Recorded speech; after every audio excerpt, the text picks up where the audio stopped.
আজকে চলে এসেছি আবারও একটি নতুন রেসিপি টক ঝাল মিষ্টি আমের আচার নিয়ে। প্রথমে আমগুলোকে এরকম লম্বা লম্বা করে কেটে হলুদ জলে একটু ধুয়ে নিতে হবে। তারপর একটি পাত্রে আস্ত ধনিয়া, জিরে, গোটা মেথি, মৌরি, শুকনো লঙ্কা, তেজপাতা পরিমাণ মতো নিতে হবে। আর 3 কেজি আমের জন্য মোটামুটি এতটা গুড় নিতে হবে। তারপর কড়াই গরম হলে ধীরে ধীরে সেই সমস্ত মশলাগুলো কড়াইতে দিতে হবে এবং হালকাভাবে ভাজতে হবে। খেয়াল রাখতে হবে যাতে মশলাগুলো বেশি পুড়ে না যায়। হালকা হাতে অল্প আঁচ দিয়ে এটিকে মোটামুটি কিছুক্ষণ ভাজতে হবে।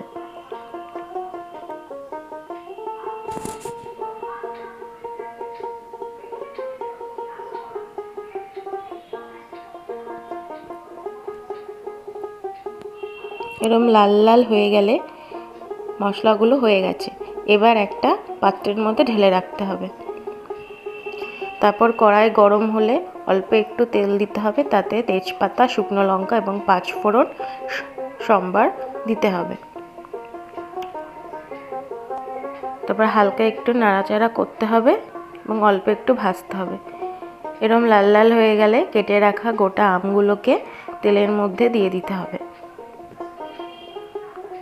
এবার সম্পূর্ণ আমগুলো দিয়ে তাতে অল্প পরিমাণ মতো লবণ, অল্প পরিমাণ মতো হলুদ গুঁড়ো এবং অল্প পরিমাণ কাশ্মীরি লাল লঙ্কার গুঁড়ো, যাতে ভালো রং আসে, দিয়ে আমগুলোকে নাড়াচাড়া করতে হবে। এরপর আমি আখের গুড় নিয়েছি, এটিকে এরকমভাবে আমের মধ্যে দিয়ে দিতে হবে। পুরো গুড়টাই আমি আমের মধ্যে দিয়ে দিয়েছি এবং অল্প একটু নাড়াচাড়া করে মিশিয়ে নিলাম।